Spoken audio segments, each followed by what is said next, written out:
Hello everyone, I am Mr. Vaibhav Titramare, lecturer in Mechanical Engineering Department, NIT Polytechnic, Nagpur. I welcome you all in this sixth lecture. The topic of today's lecture is hardness testing procedure on Brinell and Rockwell tester. So let us revise the previous lecture. In previous lecture, we have learn about metallography, that is the study of observing a sample in a microscope. We have also learned about a sample preparation. For clear observation of a sample, we have to make a sample neat and clean. We also learn about the 5 steps for sample preparation. The 5 steps are cutting of a sample, then mounting of a sample, then grinding of a sample, then polishing of a sample, and last one, very important, that is etching. So that 5 steps we have learned for sample preparation. The last topic we have learned is etchant. So there are two types of etchants, dry etchants and wet etchant. Learning outcomes. After completion of this lecture, you are able to describe hardness testing procedure, choose relevant hardness tester based on given situation. So, before starting our lecture, I would like to ask one question. In previous lecture, we have learned about this term, that is hardness, right?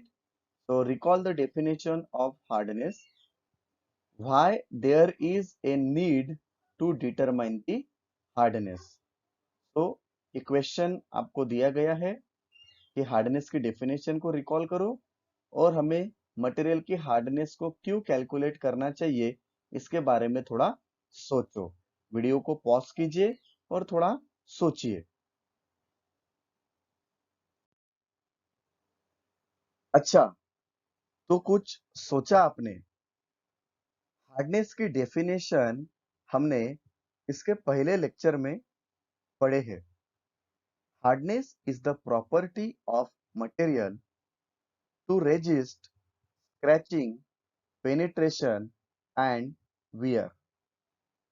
हमें अगर किसी material के tools बनाने हैं तो उनकी hardness ज़्यादा चाहिए होती है और हमें अगर बहुत सारे मटेरियल्स की हार्डनेस कंपेयर करना है तो सबकी हार्डनेस को कैलकुलेट करना होगा ताकि हम desired cutting tool material select कर सके।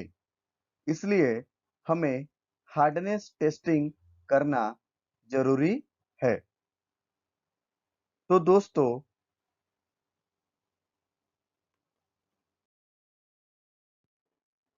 हम टाइप्स ऑफ हार्डनेस टेस्टिंग की मेथड्स देखते हैं। There are various methods to determine the hardness.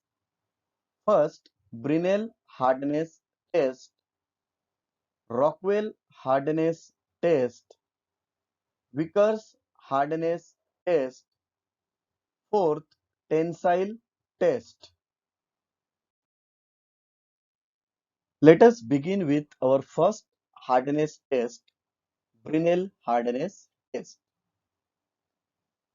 ये जो डायग्राम आपको स्लाइड के ऊपर दिख रही है, ये एक्चुअल ब्रिनेल हार्डनेस टेस्टर है जो कि हमारे लेबोरेटरी में अवेलेबल है और हमें इस मशीन के ऊपर बहुत सारे हार्डनेस टेस्ट करना है।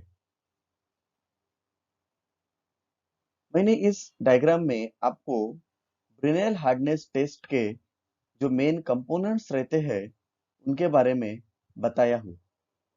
जैसे कि ये लीवर है, इस लीवर के माध्यम से हम इस हैंगर के लोड्स को अप्लाई कर सकते हैं। जैसे यहाँ पे दिख रहा है, यहाँ पे लीवर है और यहाँ पे हैंगर है जिसमें वेट्स लगे हुए हैं। यहाँ पे आपको एक हैंडव्हील दिख रहा है। इस हैंडव्हील को जैसे हम रोटेट करते हैं तो ये जो एलिवेटिंग स्क्रू रहता है ये अप एंड डाउन मोशन करता है। इस एलिवेटिंग स्क्रू को एक प्लेटफॉर्म लगाया गया है, दिस एलिवेटिंग स्क्रू, और ये प्लेटफॉर्म है। इस प्लेटफॉर्म को हम एनविल कहते हैं और एनविल के ऊपर हम एक सैंपल रखते हैं। ये जो इंटेंडर आपको यहाँ पे दिख रहा है, जैसे ही हम वेट को या लोड को अप्लाई करते हैं और लीवर को प्रेस करते हैं, ये इंटेंडर उस सैंपल के ऊपर एक इम्प्रेशन बनाता है, एक मार्क बनाता है। वह इम्प्रेशन हम इस माइक्रोस्कोप में देख सकते हैं और उसके माध्यम से जो सैंपल हमने लिया था उसकी ब्रिनेल हार्डनेस टेस्ट कर सकते हैं और उसका BHN Brinell hardness number find out कर सकते हैं। ब्रिनेल हार्डनेस टेस्ट जो रहती है ये स्पेसिफिकली उन्हीं मटेरियल का किया जाता है जिसका सरफेस रफ या कोर्स रहता है, जैसे कि कास्टिंग और फोर्जिंग। ब्रिनेल हार्डनेस टेस्ट से अगर हम सॉफ्ट मटेरियल जैसे कि कॉपर और एल्यूमिनियम को टेस्ट करना चाहते हैं तो हमें 500 केजी का वेट या लोड अप्लाई करना पड़ेगा।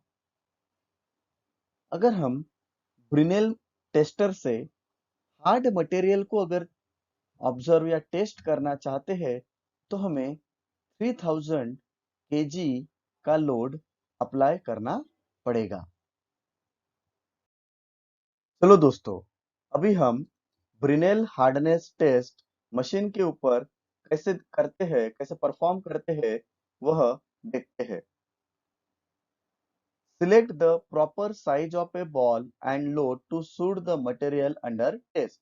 हमें सबसे पहले इंटेंडर तो बॉल टाइप का ही लेना है और कौन सा मटेरियल, कौन सा लोड हम अप्लाई कर रहे हैं टेस्ट के लिए वह हमें सिलेक्ट करना होगा। Clean the test specimen to be free from any dirt and defects।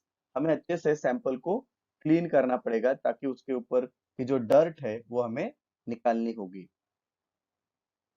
Mount the test piece surface at a right angle to the axis of the ball intender plunger। हमें right angle मतलब 90 degree का angle बनाते हुए हमें ball इंटेंडर जो रहता है उसके नीचे हमें वर्क पीस को माउंट करना पड़ेगा। Turn the platform so that the ball is lifted up. हमें जो हैंडव्हील दिखाया गया था उस हैंडव्हील के माध्यम से प्लेटफॉर्म को हमें टर्न करना है ताकि जो बॉल इंटेंडर है वो थोड़ा सा ऊपर चला जाए। By shifting the lever apply the loads and wait for some time. जैसे ही बॉल ऊपर लिफ्ट करता है हमें लीवर से लोड को अप्लाई करना है और थोड़ी देर तक वेट करना है। Release the load by shifting the lever. हमें लोड को रिलीज करना है लीवर को शिफ्ट करके। Take out the specimen and measure the diameter of indentation by means of Brinell microscope। हमें उस सैंपल को या स्पेसिमन को बाहर निकालना है और जो माइक्रोस्कोप था उसके माध्यम से जो इंटेंडेशन, जो मार्क हमें वहां पे मिलेगा, हमें ये सैंपल है, हमें वहां पे एक ऐसा मार्क मिलेगा, बराबर है। तो इस मार्क का हमें डायमीटर चेक करना पड़ेगा ब्रिनेल माइक्रोस्कोप से। Repeat the experiment at other position of the test piece. हमें ऐसे मार्क्स 4-5 पोजीशन पे लेना पड़ेगा और उसके डायमीटर्स निकालने पड़ेंगे। Then calculate the value of Brinell hardness number. एक फॉर्मूला है जिसमें हमें वैल्यूज को पुटअप करना है और फिर हम उसका BHN नंबर फाइंड आउट कर सकते हैं। जैसे कि हमने प्रोसीजर में देखा अभी हम थोड़े कंसेप्ट को देखते हैं। ये एनिमेशन देखिए, ये जो येलो कलर का आपको दिख रहा है, दिस येलो कलर, ये एक प्लंजर है। और इस प्लंजर के अंदर एक हमने यहाँ पे रेड कलर का जो है, that is a ball type indenter. ये हमारा वर्क पीस है।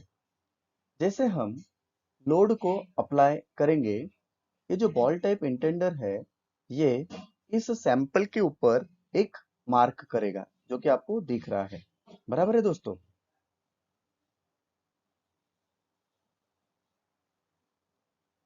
देखिए, यहाँ पे हमने पी नाम का लोड लगाया। ये जो बॉल है, इस बॉल टाइप इंटेंडर का कुछ डायमीटर रहेगा, that value is the capital D. ये हमें पता रहता है, जैसे कि ये बॉल है, इसका डायमीटर हमें पता रहेगा। जैसे ये सैंपल के ऊपर आएगा, तो ये कुछ हमें यहाँ पे डायमीटर देगा। बराबर है? कुछ इंप्रेशन यहाँ पे हमें मिलेगा।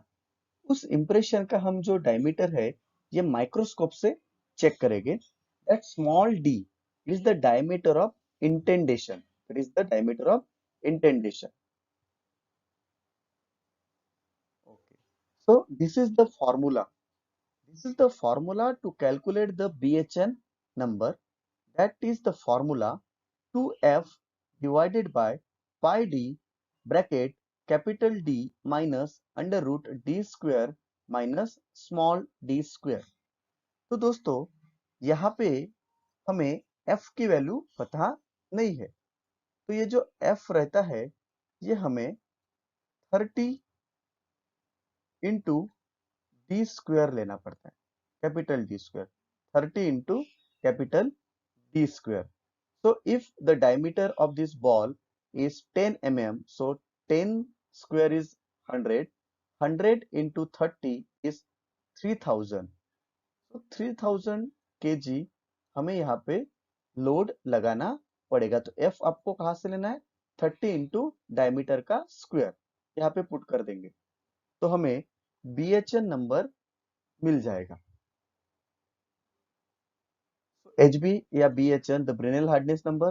F is the imposed load in kg. T is the diameter of the spherical intender, and small d is the diameter of resulting intender impression in the mm. तो ये फॉर्मूला बहुत ज्यादा इंपॉर्टेंट है। हर बार exam में ये आते ही रहता है, फॉर्मूला जैसे कि वैसे फॉर्मूला आता है। So let us discuss the advantages of Brinell test. The flat irregular metal surface does not affect the Brinell hardness test. जैसे कि हमने इंट्रोडक्शन में देखा था कि जो कास्टिंग्स और हमारे कुछ मटेरियल्स रहते हैं फोर्जिंग्स के, उसका सरफेस रफ रहता है, उनको हम ब्रिनेल टेस्ट से चेक कर सकते हैं। A wide range of test forces and ball sizes to suit every application. हमारे पास बहुत सारे इंटेंडर के बॉल साइज रहते हैं, अलग अलग हम फोर्सेस का यूज करके हम BHN नंबर निकाल सकते हैं। और ये जो टेस्ट है, ये नॉन डिस्ट्रक्टिव है, मतलब जो सैंपल था उसके ऊपर हम अगर इंटेंडेशन करते हैं, तो सैंपल उतना खराब नहीं होता है, हम उस स्पेसिमन को बार बार यूज कर सकते हैं। This hardness test is less sensitive. Indentation made on the sample can be seen and measured under microscope और eyepiece. जो भी हमें वहाँ पे इंटेंडेशन मिला था, एक मार्क मिला था, वो हम माइक्रोस्कोप से इजीली ऑब्जर्व कर सकते हैं। Okay, so let us discuss about the disadvantages of Brinell test. The main disadvantage of this test, that is not suitable for small size object due to large intender impression. हम जो छोटे sample के लिए हम इसका इस्तेमाल नहीं कर सकते हैं, जो छोटे साइज के ऑब्जेक्ट्स रहते हैं, क्योंकि इंटेंडर का जो इंप्रेशन है, ये थोड़ा बड़ा आता है।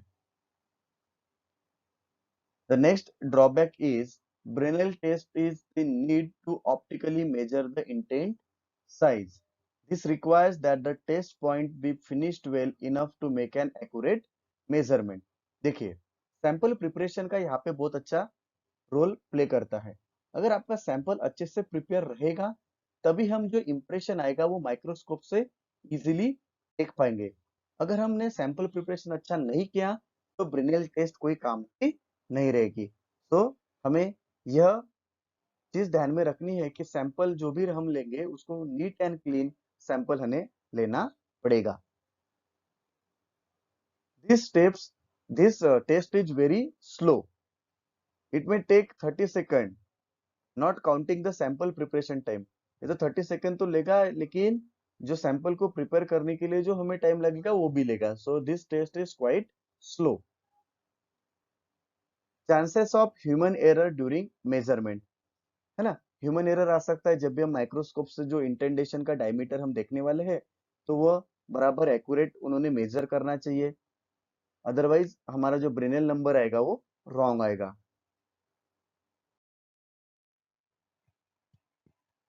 The next hardness test is Rockwell hardness test।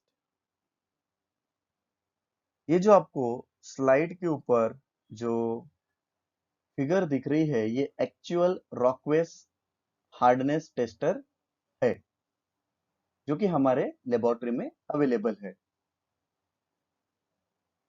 इस डायग्राम में मैंने आपको कुछ कंपोनेंट्स, इस मशीन के कंपोनेंट्स दिखाने की कोशिश की है। जैसे कि यहाँ पे आपको एक लोडिंग डिवाइस दिया हुआ है। इस लोडिंग डिवाइस के माध्यम से हम माइनर और मेजर लोड्स को अप्लाई कर सकते हैं। ये तो हैंड व्हील है जैसे पिछले वाले में था। This is elevating screw, this is anvil, this is indenter. ये सब ब्रिनेल हार्डनेस टेस्टर जैसा ही है, लेकिन ब्रिनेल में यहाँ पे एक माइक्रोस्कोप रहता था, लेकिन रॉकवेल में चेंजेस है कि यहाँ पे डायल इंडिकेटर रहेगा। Keep it in mind, Rockwell hardness tester में यहाँ पे क्या है, डायल इंडिकेटर, जो हमें डायरेक्टली हमारा नंबर दे देगा कि सैंपल का हार्डनेस टेस्ट अगर हम करते हैं तो जो HRC नंबर रहेगा वो हमें डायरेक्टली डायल इंडिकेटर बता देगा। तो यहाँ पे माइक्रोस्कोप के माध्यम से इंटेंडर का जो डायमीटर है वो फाइंड आउट करने की कोई भी जरूरत नहीं है। Rockwell hardness tester present direct reading of hardness number on a dial provided with the machine। जैसे हमने अभी बताया कि ये जो है हमें डायरेक्ट रीडिंग देता है, हार्डनेस नंबर की डायरेक्ट रीडिंग देता है कौन, ये dial indicator. Principally this testing is similar to Brinell hardness testing. Testing जो है ये सिमिलरली जैसे ही ब्रिनेल की थी वैसे ही है। It differs only in diameter and material of the intender and applied force। बस यहाँ पे थोड़ा डिफरेंस है कि हमें कौन सा इंटेंडर लेना है, कितने डायमीटर का लेना है और कितना फोर्स अप्लाई करना है। यही इस रॉकवेल हार्डनेस टेस्ट में अलग है, बाकी सब प्रोसेस ब्रिनेल जैसी ही है। रॉकवेल टेस्ट में एक स्केल का कंसेप्ट बहुत ज्यादा पॉपुलर है। रॉकवेल स्केल की 30 स्केल्स अवेलेबल है जो कि लोड और साइज ऑफ इंटेंडर के ऊपर डिपेंड है। Commonly C scale is used and hardness is presented by HRC।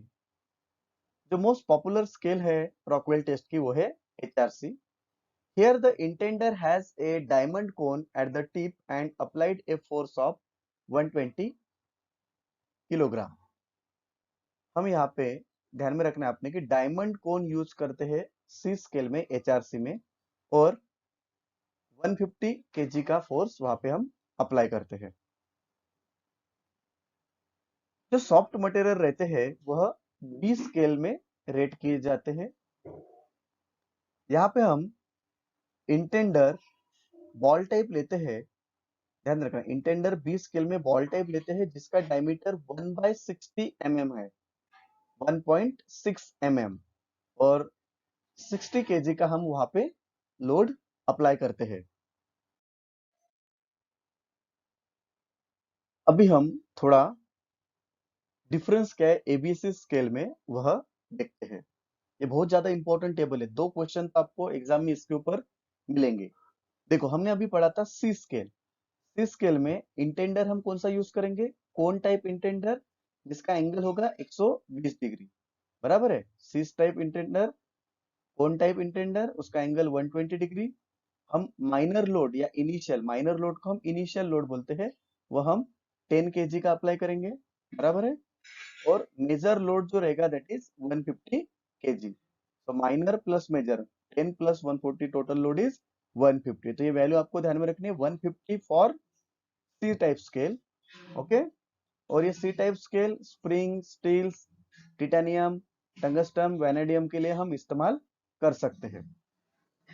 B के लिए हम बॉल टाइप इंटेंडर का यूज करेंगे, जिसका डायमीटर 1.58, ये 1.58 1.6 के आसपास ही है। बराबर है। तो 1.6 mm भी हम ले सकते हैं, या फिर 1 divided by 16 inch, 1 divided by 16 inch. तो 1 इंच मतलब कितना होता है? 25.4 mm होता है। बराबर है। डिवाइडेड बाय इसको हम अगर 16 करते हैं तो हमें वैल्यू कितनी मिलेगी? 1.580 मिलती है। तो आपको बी स्केल में दो चीजें याद रखनी है। अगर mm में पूछा तो 1.58 या 1.6, या फिर 1 divided by 16, 1 divided by 16 inch है वो। बराबर है। अगर आप उसको कन्वर्ट करके देखना चाहेंगे तो आपको 1.580 मिलेगा। बी वाला जो स्केल है वो हम soft steel, copper, aluminium, brass, grey cast iron के लिए इस्तेमाल करते हैं, जिसमें माइनर लोड 10 केजी। देखो तीनों में भी माइनर लोड 10 केजी है, major load 90, the total weight is 100। बराबर। टोटल वेट कितना दिया आपको? 100। तो ये आपको दिख रहा है यहाँ पे। तो बी में आपको ध्यान में रखना है 100। फिर ए टाइप स्केल में हम यूज करेंगे कोन टाइप इंटेंडर, उसका एंगल रहेगा 120 डिग्री। बराबर है। और इनिशियल लोड तो 10 ही लेने वाले हैं हम। मेजर लोड हम कितना लेने वाले हैं? 50 लेने वाले हैं। और टोटल लोड हो जाएगा हमारा 60 डिग्री। टोटल लोड हमारा हो जाएगा 60 डिग्री। और ये हम हार्डर मटेरियल के लिए, जैसे कि सीमेंटाइट, कार्बाइड्स और कार्बोराइज्ड स्टील के लिए इसका इस्तेमाल करने वाले हैं।